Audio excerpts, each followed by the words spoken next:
नमस्कार, मैं हूं आपके साथ रितिका अवाना। दिल्ली की राउज एवेन्यू कोर्ट ने लैंड फॉर जॉब मामले में एक महत्वपूर्ण कानून प्रक्रिया को आगे बढ़ाया है। अदालत ने पूर्व रेल मंत्री लालू प्रसाद यादव और उनके परिवार के कई सदस्यों के खिलाफ आरोप तय करने का फैसला सुनाया है। इस आदेश के दायरे में लालू यादव के साथ राबड़ी देवी, तेजस्वी यादव, तेज प्रताप यादव और मीसा भारती भी शामिल है। कोर्ट के इस फैसले के बाद अब इस मामले में नियमित ट्रायल शुरू हो सकता है।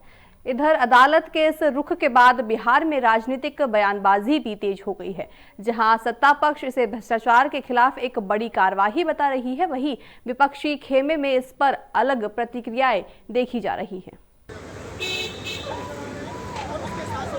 दिल्ली की राउज एवेन्यू कोर्ट ने बहुचर्चित लैंड फॉर जॉब मामले में शुक्रवार को आरजेडी के मुखिया लालू प्रसाद यादव और उनके परिवार के सदस्यों के खिलाफ अहम फैसला सुनाया। अदालत ने इस मामले में कुल 98 आरोपियों में से 52 आरोपियों को आरोप मुक्त कर दिया है, जबकि बाकी आरोपियों के खिलाफ आरोप तय करने के आदेश दे दिए हैं। कोर्ट ने यह भी साफ किया कि इस मामले में 5 आरोपियों की मौत हो चुकी है और अब ऐसे में 41 लोगों के खिलाफ मुकदमा चलाया जाएगा। इस मामले में अदालत ने पूर्व रेल मंत्री और आरजेडी प्रमुख लालू प्रसाद यादव समेत उनके परिवार के कई सदस्यों के खिलाफ आरोप तय किए हैं। कोर्ट ने लालू यादव, राबड़ी देवी, तेज प्रताप यादव, तेजस्वी यादव, मीसा भारती और हेमा यादव के खिलाफ आरोप तय करने का आदेश दिया है। इसके बाद बिहार की सियासत में घमासान मच गया है। एनडीए नेताओं ने लालू यादव को भ्रष्टाचार का सरताज बताया है। और इनके बारे में मैं एक ही बात कहूंगा कि कहीं तो फुल स्टॉप करते लालू बाबू। लालू प्रसाद को चारा घोटाले के 4 अलग अलग केसों में 32.5 साल की सजा हुई है, 32.5 years। बिटुमेन स्कैम,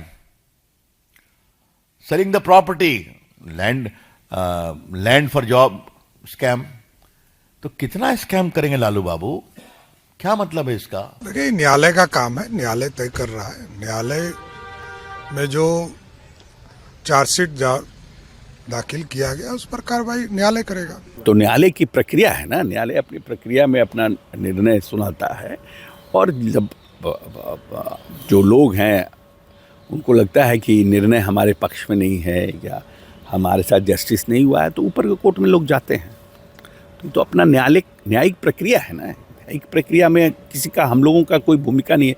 ये तो वकील और जज के बीच का मामला है और जो मुवक्किल हैं उनका मामला है।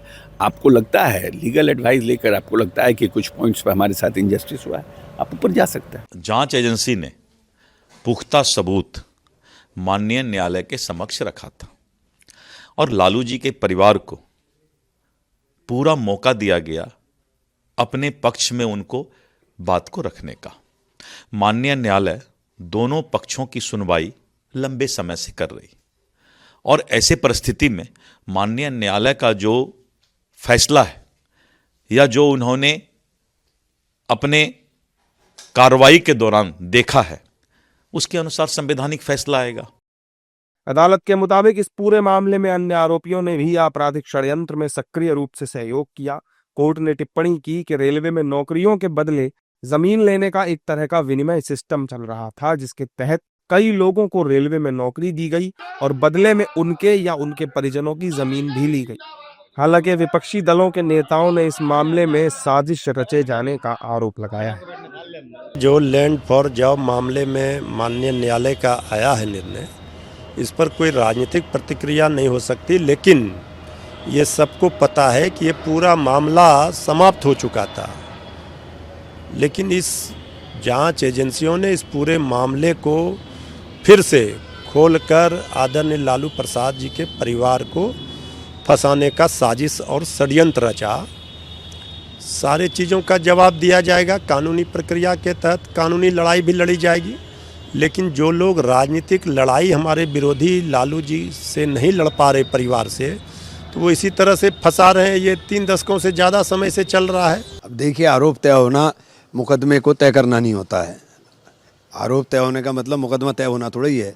अभी तो मुकदमा चलेगा, मुकदमे में जो सबूत होंगे उनके बिना के ऊपर फैसला होगा। अभी तो बहुत जल्दबाजी है। देखिए, मैं यही कहूँगी कि जो भी साक्ष्य रहे होंगे उसके आधार पर निर्णय हुआ होगा, पर साक्ष्य जो प्रस्तुत हुए वो किसने किए।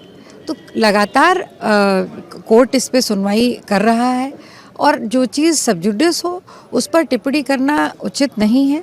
पर इतना ज़रूर कहूँगी कि आज की तारीख में देश का न्याय कानून पर पूरा देश विश्वास करता है और हमें उस पर विश्वास और विश्वास होना चाहिए। देखिए, ये पूरी तरीके से मैं इतना ही कहना चाहूँगा कि जो परिस्थितियाँ हैं उसमें जो सरकार चल रही है वो सरकार केवल और केवल अपने विरोधियों को चुन चुन कर टारगेट करके उनको फंसाना चाहती है और उनको कमज़ोर करना चाहती है। इस मामले में अदालत ने आरोपियों के खिलाफ आईपीसी की धारा 420 और 120 के तहत आरोप तय किए हैं। इसके अलावा भ्रष्टाचार निवारण अधिनियम के तहत भी आरोप तय किए गए हैं। लैंड फॉर जॉब मामला उस समय का है जब लालू प्रसाद यादव केंद्र सरकार में रेल मंत्री थे। आरोप है कि उनके कार्यकाल के दौरान रेलवे में नियुक्तियों के बदले लोगों से जमीन ली गई थी।